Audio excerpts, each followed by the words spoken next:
We are excited to have the state preview show here, and we have some special guests that you're going to get to listen to coming up here. Josh Bryant, the Westfield High School golf coach. We have Nate McClung. Nate is the head coach at Yorktown, and Nate has a lot of knowledge from across the state when it comes to high school golf. We have Aidan Guitterez. Aidan is the 2022 high school state champ. And then lastly, we have joining us will be Brayden Miller, and Brayden is last year's state champion. However, this episode is possible from the Fitness Garage. The Fitness Garage is located in Carmel, Indiana, and they work with a lot of students in the area. And I know Mike Chrisman and his team over there at the Fitness Garage, they do a great job. We use them, and we've been happy with the results. And if you need to get a hold of Mike over at the Fitness Garage, you can reach him at 317-522-7893. Welcome, because you are now listening to From the Cart Path with your host, Trent Roberts, bringing you tips, support, and player recognition and education with the experts for parents and junior golfers in Indiana. This is From the Cart Path with your host, Trent Roberts.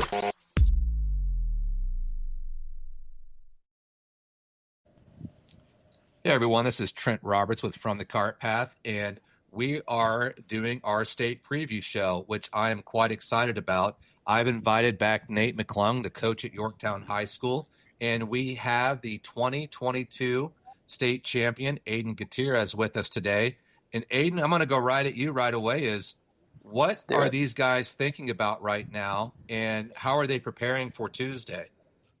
Yeah, well, it's definitely a lot different than preparing for any other tournament, really, because, it's the whole goal of what you've been aiming your entire season for, and you're trying to peak at this one time. So as far as preparation and kind of what's going into every player's mind is you're kind of really wanting to get into a play golf type of state, kind of moving away from a lot of block practice. That's kind of like what I would do normally at the start of the season, but it's a lot more I think the term's random practice, but you're trying to just get into a mode where everything is, competitive, result based, and just really playing a ton of golf out on the course, trying to hit different golf shots, because Prairie View is demanding in that way as well. So that's kind of the way that I prepared for it. Is really, just trying to hit a bunch of different golf shots, learning to be reactionary a little bit more to what you're doing. And that's really, I think, the big thing in preparation is starting to move towards a little bit less away from kind of swing thoughts and more towards results, and let's get ready to play, compete, and win a golf tournament. Nate, as a coach, if you are going to state here in a couple of days, what are you doing to prepare your team? Yeah, so I think a majority of the regionals were last Thursday. So I'm guessing, first of all, most of the teams are probably playing a practice round. Most of them probably Monday, don't you think, Trent? I don't know what the golf course had available this weekend. My guess is it's either today or Monday, because a lot of the schools aren't going to practice on Sunday. They get that one practice round before Tuesday. I've already spoken to Peyton Blackard and Brayden Miller, and both of them are practicing on Monday. Yeah, so I think ideally you get out on the golf course as early as you can, try to simulate, your tee time the next day. That's in an ideal world. You probably can't do that, but we're just trying to get out there, trying to stay loose, trying to hit a lot of shots. Obviously, we never let our kids keep score in actual practice rounds, if that's what we're talking about. But just getting to know the golf course, flags are going to be marked, putting around, chipping around a little bit. Because for us, our goal is always to try to get to the state finals. When you get there, you obviously want to play well. But by that point of the season, we just really want our players to enjoy the experience, to enjoy the camaraderie, enjoy the hotel, those types of things. But Aidan is obviously a very, very skilled golfer, a young man. What'd you finish in the top 5 3 times, second once, medaled in 2022? What'd you finish your freshman year? Do you remember? Freshman year, I finished 8th. There you go. Yeah. So Aidan finished 8th, 5th, second and first. At Yorktown, we have some talented players, but Aidan's approach to the golf course is probably a little bit different than most of the players that we have the privilege of coaching. Not that we don't coach some wonderful young men, but I think Aidan could probably talk more to the preparation of trying to medal at the state finals with his resume. Well, I guess we know a little bit about the course. We know a little about preparation for this. Let's get right in and talking about some of the things that people that we may see stand out as the individual side. Aidan being an individual champ, and kind of talk to us about some of the guys that stick out to you that could win the individual title this year. Yeah. I'll try and not leave anybody out because there's a ton of guys. Indiana's super talented right now.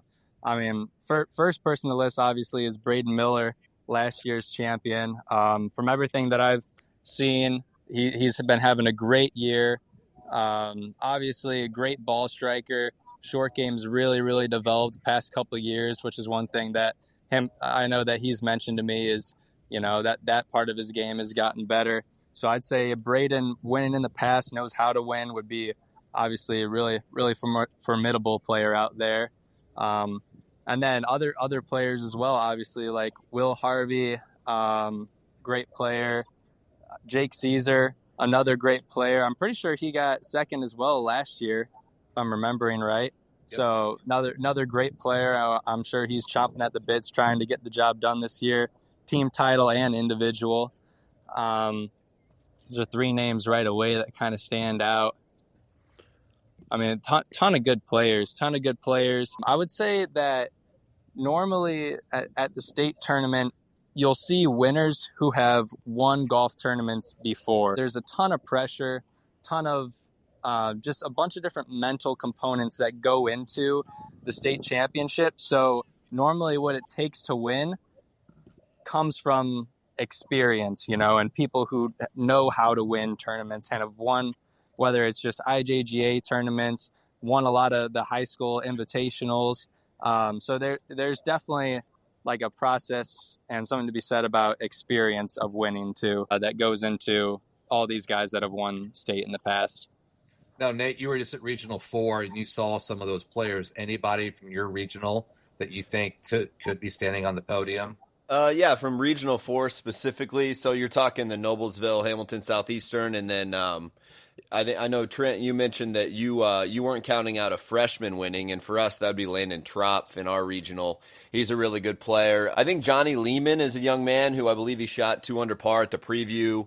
Cathedral Junior, I think he's committed to Butler. As far as individually coming out of our regional, I would say he would be up there as one who could do it. Landon, like I said, he's a freshman who has won golf tournaments. I mentioned he won a tournament we hosted at Delaware Country Club by 5. And then, Noblesville and Hamilton Southeastern have some really talented players, but I just don't know that they have guys who can shoot like Aidan did on day one when he won the state finals, 67, I believe it was. You got to be pretty darn good. And honestly, more often than not, you got to put a number up there one of those 2 days just because it's pretty challenging to shoot 70 or 71 both days and get that number to where you need it to be. So I would say if it does come out of Regional 4, those would probably be the 2 names that I would look for if you are talking about the Muncie Central regional specifically there, Trent. Yeah, back up at Aidan's old regional, we did have a freshman that just won the regional up there in Ben DeVito, and he's one of the other freshmen we've talked about. I think Ben could be consistent. I think he could be in the top 10 podium. I think there's a lot of things he could do. I just don't know. Like you just said, we got to see guys who can come in and shoot 66, 67 Absolutely. on one of those 2 days to make it happen. And I know at least coming out of that regional 2, you've got 3 guys out of that regional 2 that any of them could show up with Brayden Miller, Silas Haar, and then with Alex Holder coming back and playing at state this year for the first time. Any one of those 3 guys that we just mentioned, and Aidan, you know all 3 of those guys, obviously. Mm-hmm. Silas was runner-up in 23. Yeah. And then Alex is being his first time, and Brayden being a state champ. And Brayden's been top 10 every time he's been to Prairie View. So what do you know about those? Besides Brayden, what do you know about those other 2 guys, Aidan? Yeah. Silas I've played a bit with in the past. He's a great player. Definitely got to mention him. Forgot to mention him earlier. And like you said, he got runner-up 2 years ago. And then last year, I believe he did pretty well again. He's a really consistent guy from, just playing with him. I know that he has a good work ethic and he knows how to perform, how to, keep composure and win, and really good ball striker, which is, again, kind of something that you're looking for at Prairie View. So I would never count Silas out of it, especially 2 years ago. He went on I'm pretty sure, a really late run the second day to kind of really vault himself up, which is another handy aspect of something to have in your arsenal, is be able to make a run late and force some pressure on the leaders. And then as far as Alex Holder, I actually have not played with him before, but Really? we've met. Yeah, we've met though. He's a great guy and an amazing player. So I'm really excited to see how he does as well. But yeah. And then real quick, another guy that I think I should mention, Caden Baker. I'm pretty sure he's been playing some really good golf this year. Won the state preview, right, with a 66? Yeah, 66, yep. Yeah, really impressive. I played with him the first day last year at state, and I don't believe he shot the number that he wanted to, but he looked really good, really hits it straight and pretty long, and that's another guy that I wouldn't count out. Yeah, if you're down here this week, Aidan, he and Brayden are paired together on day one, so that's actually going to be a really good pairing. Hey, so, that'll be sick. Yeah, Trent, I know you're a big Silas Hare guy. You've been talking about him for months now. We'd be Har, excuse me. Yeah, there you go. We'd be remiss not to mention he has 130 combined strokes in the postseason so far, if you add his 63 and 67. So that would suggest that he has a good chance to be in contention. And like Aidan said, I think especially we see Brayden's a great example. The players who play this golf course well typically do it again. So having that experience, especially as Aidan said, making a late run at Medalist, would suggest that he's got a pretty good opportunity to have a chance there on day two. Well, and the crazy thing, as soon as we head over to Regional 3, I mean, right away you can name 3 players. Aidan's already named 2 of them, and Will Harvey and Jake Caesar. Then you got to throw Eli Wessel in there. Can he match what his brother did in 23? So it's the crazy thing. We talk about that regional team-wise and the teams that are going to get out of there. You have 3 of the strongest players in the state right at that regional as well. And Silas has been playing great, but now I look over at this regional, and it's like all of a sudden I forget those 3 guys we just talked about, because now we have these 3 guys that we could chat about real quick. How well do you know Jake and Will, Aidan? I know him pretty well. We've played a little bit of golf together, but obviously just competing in a ton of tournaments together. So I've gotten to know each of them pretty well. And the Caesars, I've known pretty well for a long time now.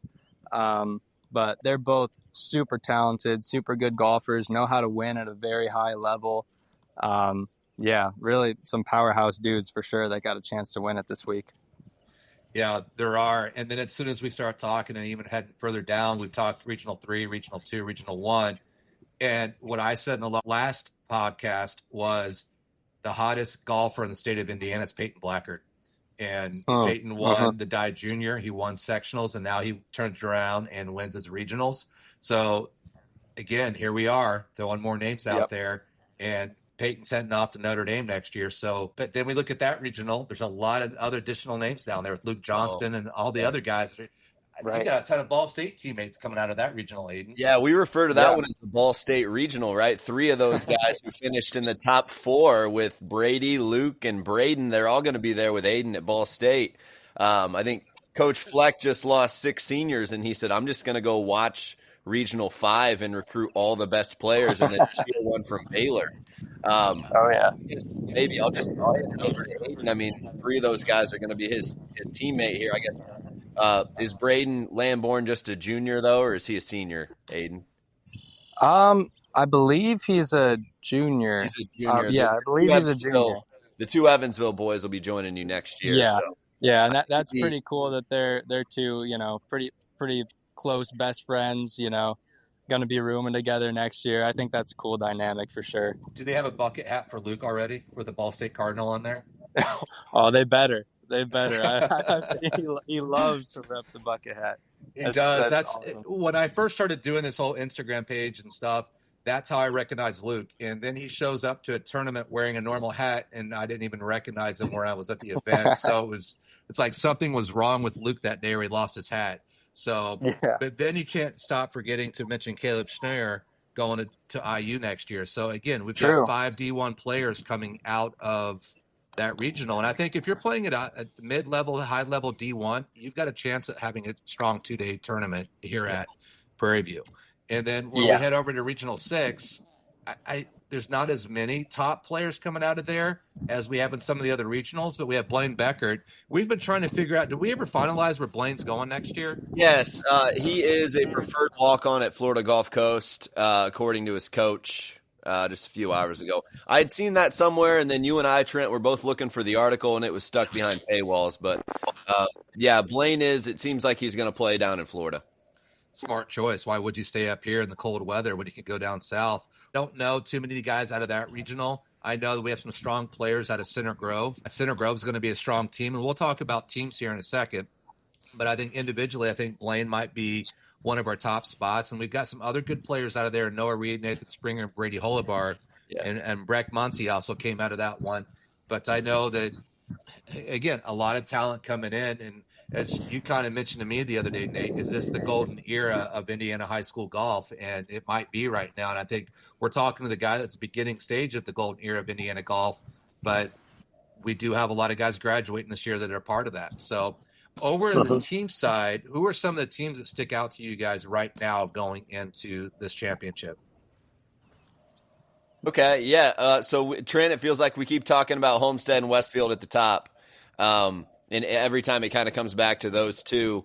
I think Evansville North has, in theory, the firepower at 1-2 with 2 guys who can shoot in the 60s. I think that's pretty important if you're going to have a chance to make a run at either of those 2 powerhouses in Homestead and Westfield. I think you have to have 2 guys who at least have the game to get it into the 60s.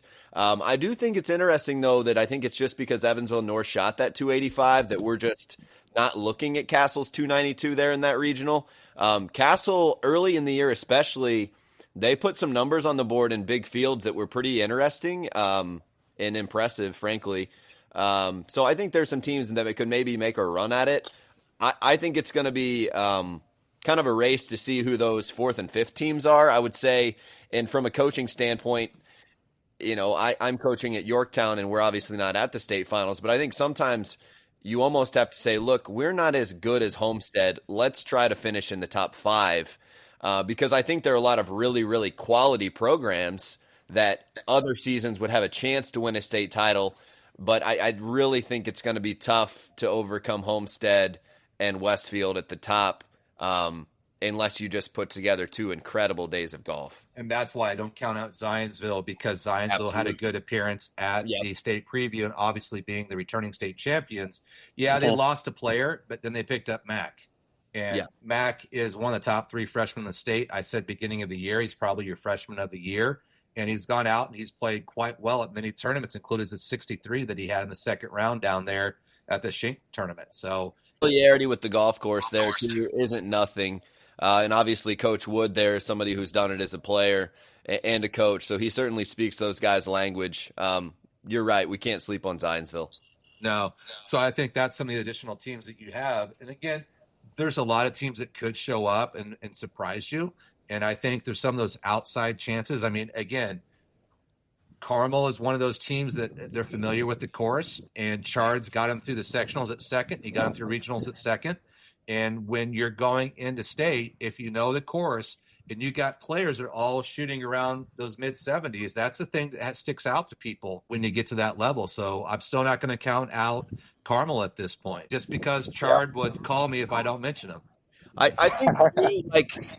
think in theory, Noblesville has players who have played varsity golf for a really long time. And that's a group that is super, super united. Coach Deacon has done a great job with that group. And they're skilled. They have a whole lot of talent. They might not have – it might not seem like they have kids who can shoot in the 60s, but they have 5 really, really, really good golfers. So if there's a team that maybe stumbles, Coach Bryant was talking about how a couple of years ago his team just couldn't recover after the first 9. If one of those 2 or 3 teams at the top has a 9 holes like that and can kind of bring a team like Noblesville into the championship, that team has enough experience that I do kind of consider them a little bit of a dark horse. Absolutely, I agree with you. And I think the same thing on the south part of the state, or since they came out of the south part of the state, Center Grove is another one of those teams that they're united and they get along quite well. And all their players are right there, anywhere from 70 to 76 every time they come out and play. So those are the things you have to look out for. Yeah, I totally agree there. And Coach Hoover and Coach Rodman are two of the best to do it. You know, they've honestly, that Center Grove team they had, I don't remember the exact year, 2018, that back nine they put together to overcome Carmel, I believe it was. I think they shot 137 or something absurd on the back nine to win the state championship that year. Center Grove's a team that's done it before, and they returned 5 varsity players with a ton of experience. And again, I think that chip on the shoulder is not nothing. Aidan, last question before we let everybody go here for this portion of the podcast. What has made Prairie View special for you over the years? Obviously, you won state, but you've had 4 great years there when you played. What made that place so special? I really just thought that it was an amazing, great golf course. And I really like knowing that it was going to be there for all of my 4 years. I kind of like set off in the beginning to really like learn and know as much about the golf course as possible. And I think it's great because it's really, especially on the par fours, there's par fours that are super demanding, and then there's par fours with options. And then if you look at all the par threes are super demanding, pretty much just looking to hit it at the middle of the green and make pars on those. So the thing that was, special about Prairie View is that it definitely just overall as a golf course has a ton of different options and things that you can do. I really dove into learning the golf course, knowing kind of what strengths of my game would fit into it, and also learning and thinking from the point of view how individually can I come out here and give myself the best chance to contend every year. Which that was the whole mission and goal. A lot of times just missing the right spots, taking advantage when you can, and then the rest just leave it up to your putting, try and make wholesome putts, make some birdies type of thing. Absolutely. Nate, anything else before we go here? I think I'm good. It's been enjoyable, Trent. Thanks for having me. Aidan, I'm excited to have you at Ball State. Thank you. Excited to be there. Well, both of you going to be at Prairie View at all this week? I'll be there. I'll be there both days. I'm a gym rat. I can't get away. I think I might be able to make it one of the days. If I can, I'll try and make it for the final round. It'd be pretty cool to watch. Yeah, there's going to be some great golf there, and I think that's what I think people in the state, hopefully they realize is when you talk about the players that are there, 4 of them are currently ranked in the top 100 in the country, and then you have a couple of them right out that number 100. And when you're talking about 6 players being some of the best junior golfers in the world in our state, that just kind of tells you where junior golf is in Indiana right now. And Aidan, you're one of the guys that led the way to get this going. So thanks for your time, and glad to have you back in Indiana. Yeah, thanks for having me. I appreciate it. Thanks. See ya. When it comes to yardage books, the best one we have found to be is Strackenline. Strackenline offers a couple different versions, but their green reading portion of their yardage books is definitely the best. So what we did was partner up with Path for Success. Lauren over there went out and got us a discount code. So we have a 20% discount code with Strackenline. That discount code is Path for Success. PATHFORE Success. Thanks, Lauren and Carrie, for getting that done for us. Everyone, right now, next on the show, we have Josh Bryant, the Westfield Shamrock boys coach, fresh off the regional title up at Coyote Crossing, where they were seeing coaches watching the U.S. Open during the rain delay. But we have Josh joining us. And Josh, real quick, talk to me a little bit about the dynamic of this team and what makes them so special this year. Yeah, Trent, thank you for having me on.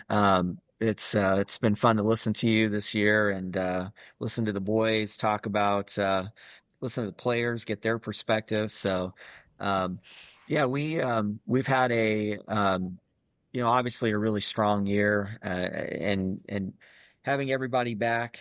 Last year, if you take our top 8, 7 of our 8 are back. And, currently in our lineup, we do have one new player in the lineup, through some jockeying or whatnot, but it's a very experienced team.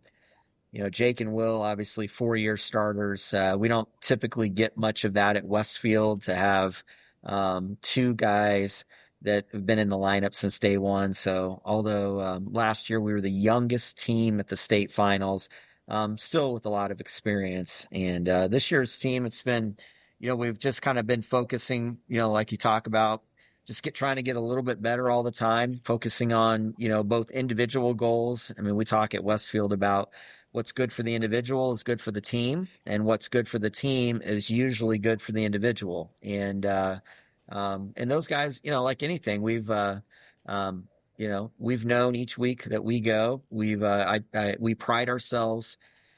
Every event we've gone to, the host school has paired their team with us, and I tell the guys, hey, that's that's something you should be proud of. When you go to a place and the host school wants to play with you. And, we've had some incredible scores. We've set 2 school records this year with 277 and then 276. And the guys have, they're not afraid to take it deep. And we play pretty tough setups too. So, that's been, it's been kind of fun to watch. What's been great is that the level of play around the state of Indiana with, teams from Evansville North to Homestead to, all the central Indiana teams, Zionsville, Carmel is on the come up. Guerin, obviously during the regular season, was really strong.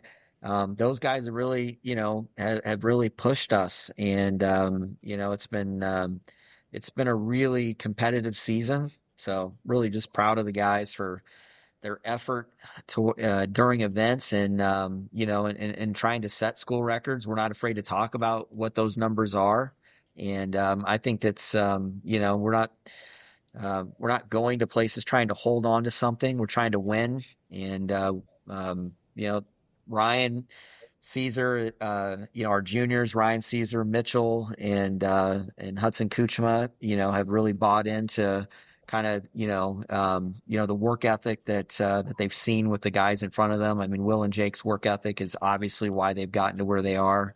And the seniors from 2023, when these guys were freshmen, I mean, they watched Alex Caesar and Cam Coy just work their tails off all the time. And we're a byproduct of all those things, and not to mention tons of other guys too. So what have been some of your favorite trips this year with the team? Yeah. So, the boys, so Sultan's Run was a fun trip. And, we did an overnight to go down to Adam Shake's event. And, it was kind of a little bit of a shame that they had that winter kill down there. And so, I think that took away a little bit from the event. Once the guys got playing though, I mean, the greens were fantastic. And, but, getting a chance to play 36, Adam was great with the guys. Trip to Glendarin Hills, Jake was gone at the US 4 ball. So we did something we don't normally do. We sent the seniors to one event. We took all the underclassmen to Glendarin, and that was just a riot for, letting those guys without any seniors on the bus. I mean, you get to know some personalities when you, so the team's going to is going to be fun well after this year, but, those are great tests. I mean, I don't know if you've been up to Glendarin, but, that golf course is fantastic. Green complexes are tough. And, so it's, those are a couple fun ones. And then, obviously when you play well, the boys will tell you, the Woodland Invitational where they shot 277, and then Rock Hollow, that kind of, I'm not going to say it came out of nowhere, but, we got back at 11 o'clock from the shank, and back in the bus at 6 a.m. And, I think they were tired enough. They just, halfway through the round were like, oh crap, man, we're really getting it done today. And so, yeah, those have been some fun days for us. Hey, Josh, I got a question for you, actually. I just was looking at the hole-by-holes of your team at Coyote Crossing, and that's not a golf course that I'm super familiar with. But I just was noticing, obviously, it's a team that shot, like you said, below 280 twice, which is just unbelievable. But the 294 score, I got to imagine you're pretty proud of that. Your team made, if I counted correctly, 10 birdies, but I was looking at Will and Jake's cards specifically. Will Harvey made 16 pars, parred every hole in the back nine. And then meanwhile, you were talking about Hudson. Hudson made 4 birdies on the back. The back nine specifically, I heard from multiple coaches, like that is a challenging 9 holes of golf. Could you just talk about that a little bit and how your guys approached that back nine in the heat of a regional title? Well, I'll tell you what. So I'm a huge advocate of Coyote. Coyote could easily host the state championship if they had the right amount of parking. I mean, the setup is fantastic. So there are 2 stretches on that golf course, and I think because 1 and 2 are fairly gettable holes, that the front 9 doesn't get its due. But I'll tell you what, you get into 4 through 8 on the front 9 and you're not golfing your ball. You're a 42 or 43 waiting to happen on the front. Mm-hmm. The back, I kind of describe the back similar to, like, if you start on the front, I feel like the back is slightly easier because you're settled into your round because, 10 and 11 are placement holes. And 10's a very, it's a very tough hole it's a less than driver for most of the boys. But you got to hit it far enough. If not, you got to play something around. There's a looming tree on the right side. So you really, you've got to get it down there to 220, 230, or else you got to play something flighted around the tree. And that's kind of tough. Green complex is big. And then, 11, the green complex is challenging enough on 11 that, like you can have a wedge in and end up 3-putting if you're on the wrong side of, if it's the right pin and you happen to be on the left side of the green.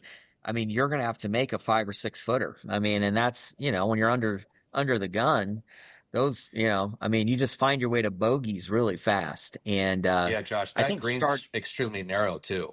Oh, green's narrow and it's a big slope front to back, back to front. And then 12, 12's fairly open tee shot. But you can't hit it left. And then the approach on 12, the layup on 12 is not easy because it's kind of like a mini 14 at Prairie View. 13, we have found the par 3 13th to be, if you don't hit the green, you're making bogey. It's hard to, I think it was playing 192 yesterday, and we were kind of getting to 13 when the real rain was starting to come in. And then 14 is, you got to hit 2 great golf shots. And there's a lot of trouble in 14, Nate. 15's I can just go, it's a great back nine. And you got to really control your golf ball, all the way through. And the regional setup is, they've made a decision there to stretch the golf course out. I'm a huge advocate of that.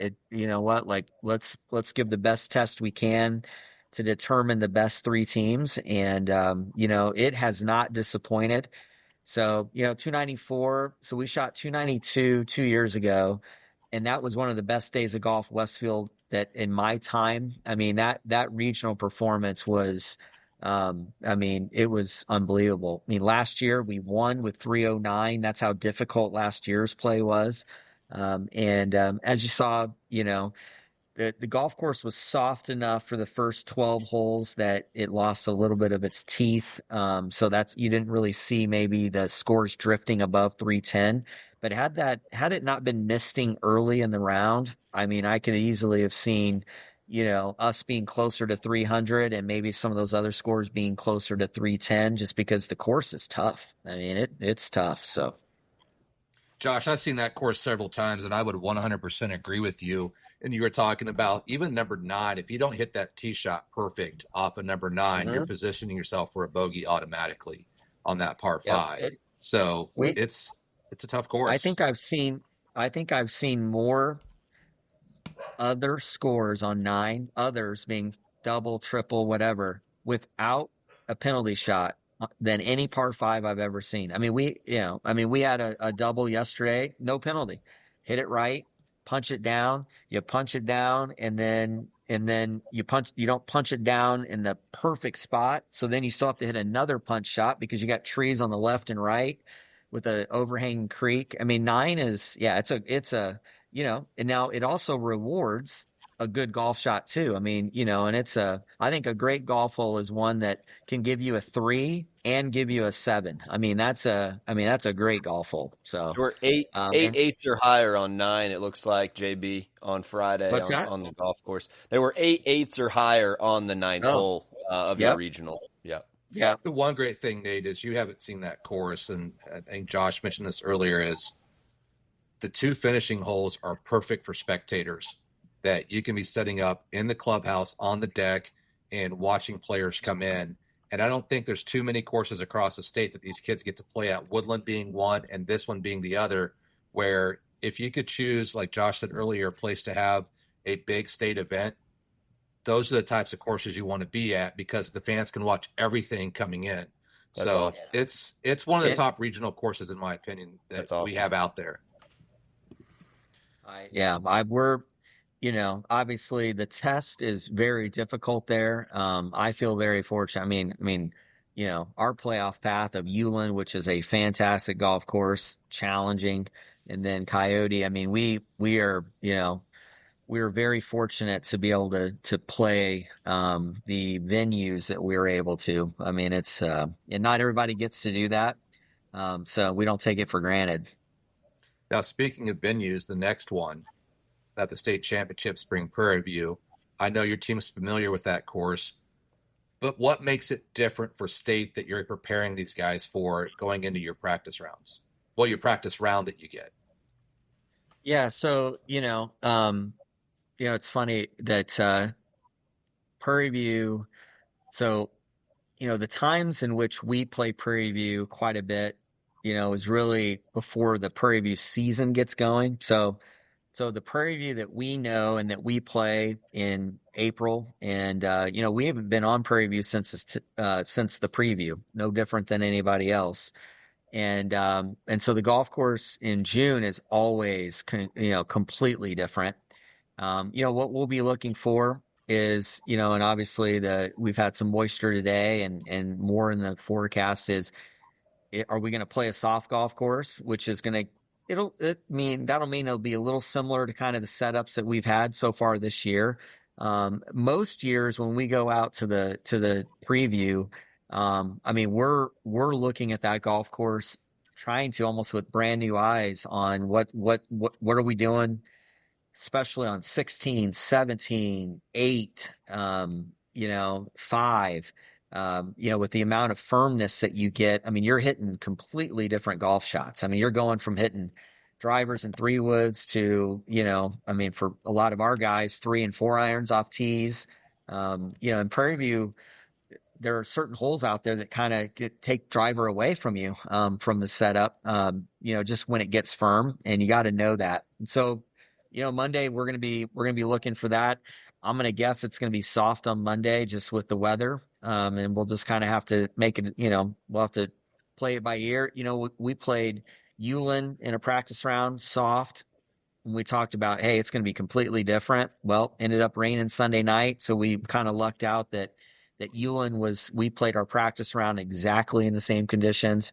Coyote, it played similar. I mean, it was actually a little more firm in the practice round than it was yesterday, but I think it's a little easier to adjust from firm to soft than it is to adjust from soft to firm. And now, don't get me wrong. I mean, those guys, the superintendent at Prairie View is, I don't know. I mean, he's been there since 2018, 19. I can't remember what year. He has enough experience. Like, he'll get the greens sped up. I mean, everybody's concerned about, well, can it, and I'm like, oh, they'll be just fine. They'll get those suckers. Unless it just rains a ton Tuesday morning, they'll be moving, which will be good. I mean, it's such a great test. I mean, it is, you have to have a team that can golf their ball, or else you're not getting around Prairie View. You can't fake it for 2 days. So, Hey, Josh, I haven't been fortunate enough to coach there as often as you have at the state finals, but I like to go and I watch both days because I love golf. I like catching up with coaching friends like you. And one thing that always blows my mind, 4 and 6 specifically, can you just talk about coaching your boys to play those 2 holes? Because it feels like every time I'm there, way too much of the field hits the ball right on 4 and or 6. And every time I watch it happen, and I'm not talking 5s, I'm saying like good quality players hit it right. And I'm just thinking, what are you doing? Can you just talk, like, how do you get your guys to approach, especially 4, I guess? 6, probably more inexcusable, but 4 is a tough hole. Yeah, I think as a spectator, and in the days when 4, the last year they didn't move it on the back tee box, but we talk a lot about our preference is to play 4 from the back tee box because it's a more open golf shot. Visually, you have it, because the left tee really wants to aim you right just a little bit. And to be frank, like, for most kids, if you got a 190-yard golf hole, okay, the 75 to 80% of the state is hitting, at least a mid iron in. And, so what tends to happen when grip pressure gets tight and I'm hitting mid iron in, well, I mean, I'm going to push it right a little bit. Yeah. We talk as much as we can in the practice round and just in general about 4. I'm sure every other coach gives the same advice. Say we're picking a target that is, we're taking less club than more club, and picking a target to, the front middle to front left of the green. But the kids will tell you that if you miss left of the green, it's a really difficult up and down. And so it's not as easy as we think, oh, well, your miss is left and just hit it over there and whatnot. I've seen as many double bogeys from that left side than I have. I mean, I've seen more up and downs from the right rough than I have than left. Yeah. Get it up in the fescue. It's no good. It's funny, Nate, is that we've actually 6, if there's any wind at all, our kids have a harder time on 6 than they do on 4, believe it or not. That's interesting. And a lot of it is you just can't feel the wind. So then you got to trust your yardage book. If you got a coach on the tee box, you got to trust that, hey, he's telling you the right thing, even though you can't feel the wind. And what you'll see is, depending on the wind direction, you'll see a lot of balls long on 6, and that's dead. Yeah. And then, and it just, so they're both that stretch of 4, 5, and 6. I mean, like Prairie View welcomes you to the golf course and kind of lets you feel good about yourself for 3 holes. And then it says, all right, now it's time to play some golf. Yeah. I've seen it. So I've seen it firsthand, and you're exactly right, Josh. It's this first 3 holes are fine, and then you get to 4, and then you're like, okay, if you get through it, then the 5, 6, you're feeling okay. Then you get through 8, and you're like, okay, now I'm at number 9. And if I don't put that tee position in the right spot with my ball, I just made number 9 difficult, depending upon where that pin placement is behind the water. So Prairie View's no easy task. I don't know if there's a better course in the state I could have stayed at, and I'm a true believer of that. And I think it's a great test, and it's a great location, and it's a great course. It has, it identifies the best team. I mean, it really does. And, there's always a lot of talk about it's always in the same spot, and that gives teams in Central Indiana an advantage. I mean, I would say there's been plenty of teams that have been outside it that it has identified the best team over the 2 days every single year, whether that's been a Central Indiana team or it's been a team outside of Central Indiana. It is, it's a great test of golf. You can't. I don't know where else. Yep. I don't know where else in Central Indiana you could have it. Right. And the state needs to be in Central Indiana, because it wouldn't be fair to the teams up south or down south if the state tournament was at Warren up in Notre Dame. Now they have a 6-hour drive to get to the state championship. So yeah, it has to be in Central Indiana, and it has to be the right course, and it has to be a course where it's great for spectators. And Prairie View is great for spectators. Yeah, I've always said in Central Indiana, I think that, I mean, Brickyard's probably the only other one that would give it would be very similar, but you got to have, the golf course has to want to have the event, and that's about it. I mean, there's Lord a few knows others. Brickyard would have parking. Right. Yeah. So you never know. Maybe it'll, things can always change. And, there's a new dynamic at Prairie View, and this will be their first chance to really, see what the state finals is. And I think it'll wet their whistle to how great the event can be. And, it may not be perfect this time, but, I think it'll, I think that there's a desire for it to be good. And so it'll be, with all the construction they have going on, I think they've made some changes that will, it'll look a little bit different with outside bathrooms while they go through their construction project. But I think all in all, spectators are going to show up, and maybe outside of their clubhouse being different, like, it's going to be a similar feel. They're going to be there. They're there for their player, and they want to get around the golf course and cheer them on. And the magnitude of the event is always, I love that Indiana makes it a premier event, and it just doesn't happen in many states. I think Texas might be one of the only other ones where you feel like it's a major, and I appreciate that we do that. Correct. You heard me talk on the podcast with Lauren in the past, where she came up for the girls' state last year, and flat out, we went to dinner on Saturday night, and she's just calling people up, bragging about, I've never seen anything like this with a state tournament. And for the girls' side, at least, it felt like an LPGA Tour event to her. Yep. And I think even with the boys, it has that similar feel of having a major, like a championship PGA feel to it. And the players feel that as well. And that's something we talked about as well, too, is being a 2-day tournament. It's not just that one day a player can go out that we haven't heard of, having a great day and win state. This is a 2-day event. The pressure is a little bit different. Talk a little bit about that pressure for the players. Yeah. I think when I started doing this a bazillion years ago, you try to just say, hey guys, it's another event, and, put it all aside. And then as you go through, you're like, you know what, you have to embrace it. It is that you have to embrace it for what it is. And the pressure is real, and it's real for everybody. So we've tried to just focus on everyone's feeling it, and so what does that mean? We try to do things during the year and talk about, all right, hey, when the heartbeat's racing, like, what is it like? What's our process? What are we noticing when you don't feel like you're going fast and you're thinking fast?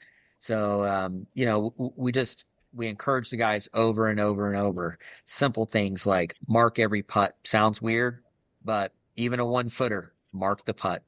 And especially if you've got to put your hands on the golf ball, meaning maybe you hit one in a hazard, something, you're taking an unplayable, we really, we focus on those moments maybe the most, because oftentimes that's the difference in maybe a bogey and a triple. And it's really that decision that's made after that one, you're going to have errors. It happens. Everyone, maybe once in a while a guy gets through, or a girl gets through 2 days of not having a bad shot.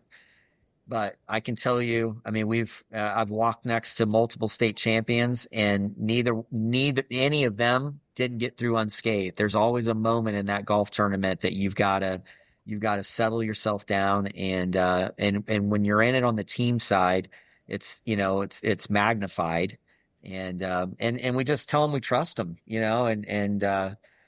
can't be everywhere with everybody, and usually in the state finals, ultimately, you're playing a little triage in some event, in some stance, and then others you're just, hey, you know what, our plan of attack is, here's where we're going to have some support, and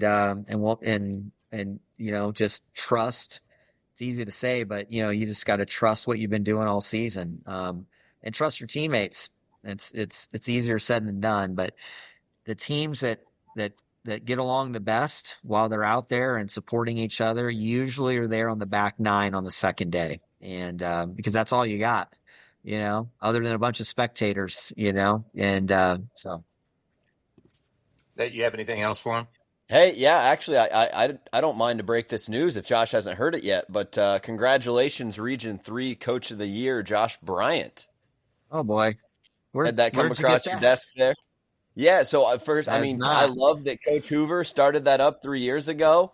I was Oh, fortunate enough to win it, and I just saw it come across my desk, man. What oh a boy. super deserving. You've never been There anything you but go. wonderful to me as a person and a coach.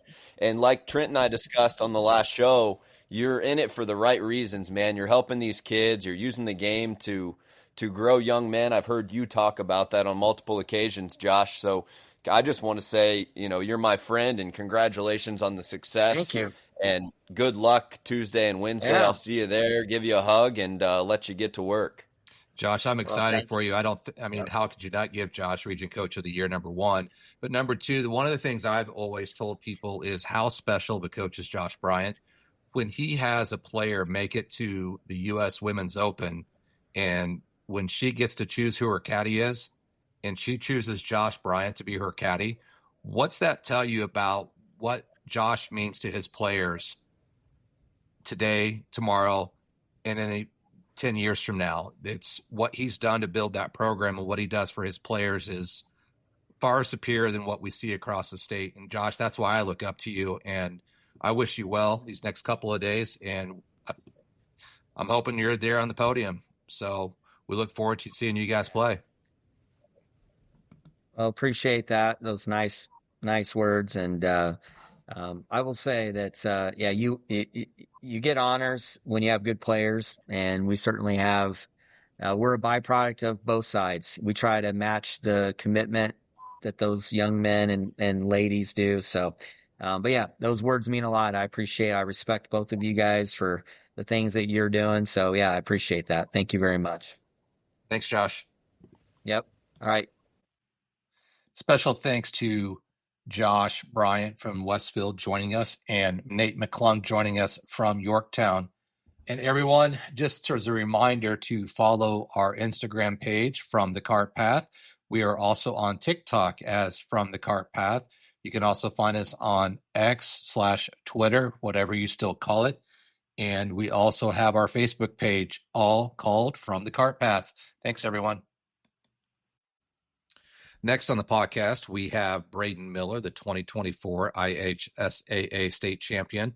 Brayden is recently coming off the regional championship up at the Warsaw Regional, shooting a 66 at Stonehenge. And Brayden, first, let's just say congratulations on the regional championship. Thank you. I know you were proud to get that after your sectional performance. Talk to me a little bit about your regional day.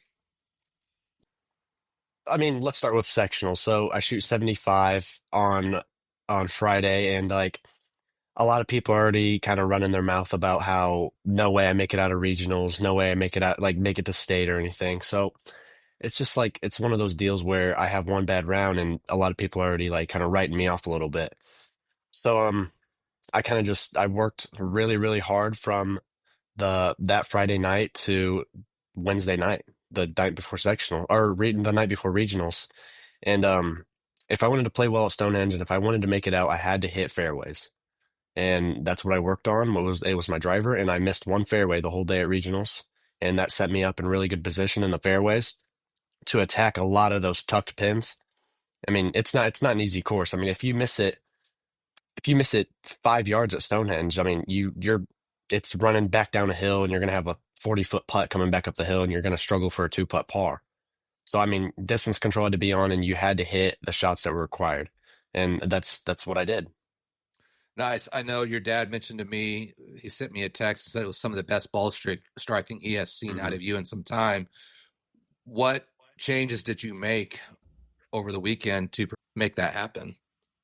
I didn't really think I changed anything. I just kind of put in a little more work than what I had been, I feel like. Because, I mean, I was kind of slouching a little bit like throughout this year. I mean, just with high school golf going on, I'm just not practicing as much as I would have liked to. And then kind of after that sectionals performance, it kind of opened my eyes a little bit and kind of, I mean, it kind of scared me a little bit. I mean, some fear, some doubt crept in of me not making it out of regionals, and I didn't want to be that embarrassment. So, I mean, I Yeah, wanted to make it out. one of the interesting things is if you go back and look at all the individual state champions over recent history, it's never been the easiest route. Something's happened along the way to force you to fix that game to get it prepared for state. And I think that's kind of what you found yourself in after sectionals was, okay, now it's time to get the mind on. And It's time to wake up and get to work. absolutely. And then you did that. And no bogeys on the scorecard. Nope. And what, 5 or 6 birdies on the day? 5, par 71. How many putts were short that you should have had? Well, so I switched to a lab putter that I got fitted for me, and because I mean I had like 40 putts in sectionals, right? And I just threw the Odyssey. It's actually in my room right now. Threw it in the bedroom and brought out the lab putter, and I was like, that's all I have. It's either I putt with a lab putter or I putt with a 3-wood, right? I really worked on speed control throughout the week because I knew that was going to be the biggest issue because I could roll the ball end over end. I just needed to read a green and get my speed down. And I had maybe 5, 6 footers that I left short on line. 5 of them, like not even joking. I think like 2 more rotations and it's in. So we're looking at a lower score at that. Oh, it could have been 62, 61, but I'm kind of glad I didn't make every putt because I mean it was going to be really hard to follow up a really low score at the state finals. So now I know you're leaving tomorrow morning to head down to Prairie View. What's the preparation look like tomorrow? Well, first I'm gonna get there and I'm gonna see how like soft the course is playing. I have 2 wedges in my bag. I have a 4-degree bounce 58-degree and a 12-degree bounce 58-degree. And I mean, from the comments that have been said to me, the course is pretty wet. It's pretty soaked. So I'm probably gonna put the higher bounce one in. Gonna figure out. I'm probably gonna hit a lot of putts. Gotta hit a lot of putts. Prairie View is a course that a lot of people struggle with, like on the greens, around the greens. So it's all gonna come down to that. What is it about Prairie View when you're there tomorrow with the putting and chipping? Are there certain holes that you want to make sure you're focusing on with your short game? I wouldn't say there's certain holes. I would just say there's like just certain pin locations on some of the holes. I mean, hole 8 can get pretty tough with that pin right on top of that ridge all the way on the right. But that also comes from me getting in position off the tee. So like if the pin's all the way on the right on 8, I got to hit it down the left center of the fairway so I have a good angle into the pin. But then like if the pin is tucked left, like day 2 will be, I need to play it down the right center so I have a good angle. So it's all going to be about where I position myself off the tee and then how well I can get up and down if I miss a green. Tuesday morning kicks in. What is your tee time right now? 8:40. Who are you playing with? Aidan Baker, Tate Guyton, and some senior, I think, from Andrian. How well do you know those first 3 guys you mentioned? I know Caden really, really well.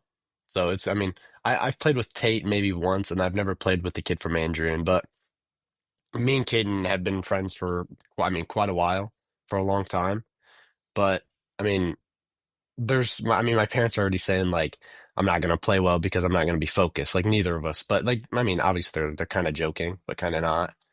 But, I mean, if me and Caden stay focused, we'll be fine. Well, I think if anything we've seen from you in the past is when you decide to put your focus hat on, what happens? I take it deep. I take it low.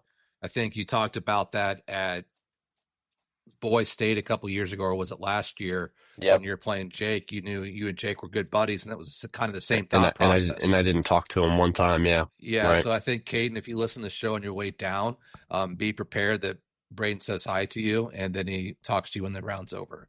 So that's kind of how I look at it for you on Tuesday.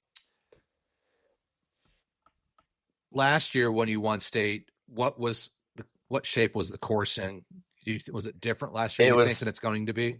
It was very, very firm. So a lot of the drives were running out, and that left me a lot of wedges in. But it also, like, off the tee, you got a lot of unpredictable bounces. So like you could hit a perfect drive, a little cut right up the left center of the fairway, and it could kick straight left into some heather. It was very unpredictable. The greens were very good. The greens held well. They didn't spin too much, didn't bounce too much. They held very well. Um, and I mean, I think they're under new ownership now since last year. Yes, they So are. I haven't been there since. So I'm kind of curious to see how it would look like. Well, first thing you're going to notice is the clubhouse is being remodeled.